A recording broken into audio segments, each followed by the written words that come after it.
Shalom sahabat Riji, kembali lagi dengan saya Sofyan. Kali ini saya mau sharing firman Tuhan di Matius 9 ayat yang ke-22. Demikianlah firman Tuhan di Matius 9 ayat yang ke-22. Tetapi Yesus berpaling dan memandang dia serta berkata, "Teguhkanlah hatimu, hai anakku, imanmu telah menyelamatkan engkau." Maka sejak saat itu sembuhlah perempuan itu. Amin. Yang saya mau highlight di sini adalah teguhkanlah hatimu, hai anakku, imanmu telah menyelamatkan engkau. Setelah saya baca dan saya renungkan, apa yang saya dapat adalah kan kalau di Yosua itu kuatkan dan teguhkanlah hatimu. Kalau teguhkan itu seperti yang saya pernah bagikan di video-video sebelumnya, kalau kekuatan itu semakin dibuat layer per layer ya, semakin lama semakin kokoh, semakin lama lapisannya semakin banyak sehingga dia semakin kuat, semakin kokoh. Tapi kalau teguhkanlah hatimu, teguh itu kayak standing firm ya. Ada ujian, ada cobaan, ada hasutan apapun, tetap percaya, tetap pegang teguh pada hati, tetap teguhkan hati, tidak terombang-ambing oleh berbagai macam hasutan, cobaan, distraksi, pengajaran. Tetap teguhkan hati kepada Tuhan Yesus. Dan imanmu telah menyelamatkan engkau. Iman itu kan seperti yang tertulis di Ibrani 11 ayat 1, iman itu adalah dasar ya. Dasar dari segala sesuatu yang tidak kita lihat. Yang namanya dasar kan kayak bangunan rumah ya. Ada fondasi dasarnya itu kan memang tidak terlihat ya. Bangunan punya fondasi, dasarnya tidak terlihat. Tumbuhan, tanaman punya akar, akarnya tertancap menuju ke dalam tanah, tidak terlihat.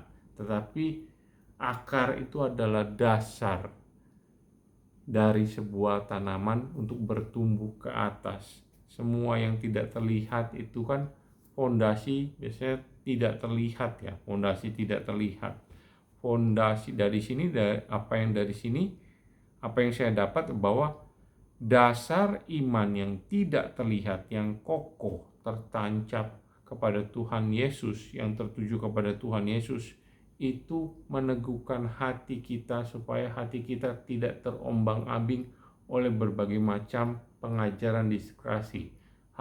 Meneguhkan hati berarti hati kita standing firm, tertuju hanya kepada Tuhan. Jadi iman yang meneguhkan hati itu pasti menyelamatkan kita. Seperti akibat yang diterima oleh perempuan ini. Maka sejak saat itu sembuhlah perempuan itu. Jadi jelas ya, dari sini apa yang saya dapat, bahwa kalau kita punya dasar iman yang kokoh, dan hati yang teguh, dasar iman yang kokoh dan hati yang teguh. Sudah imannya kokoh, dasarnya kokoh, kemudian hatinya teguh, istilahnya kayak pohon gitu ya. Kalau akarnya sudah menancap ke dalam tanah dengan kokoh, dasar akarnya sudah kokoh, dan batang pohon, ranting-ranting, istilahnya batang pohonnya itu sudah di satu tempat, standing firm di situ aja, tidak pindah-pindah, artinya terpaan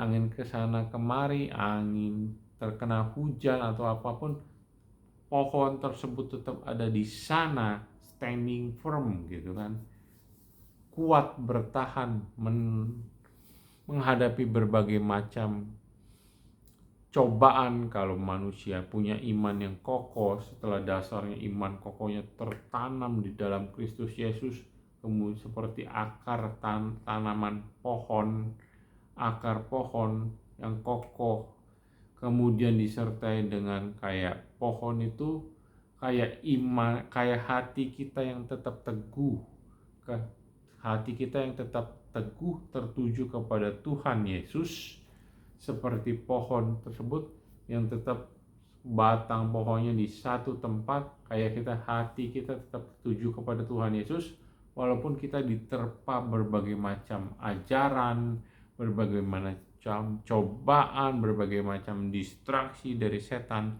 hati kita tetap teguh.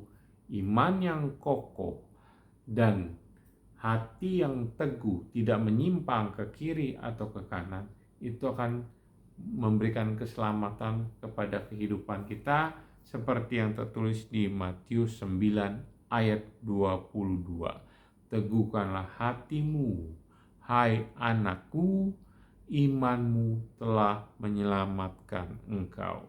Demikianlah sharing firman kali ini, semoga bermanfaat. Silakan share. Terima kasih.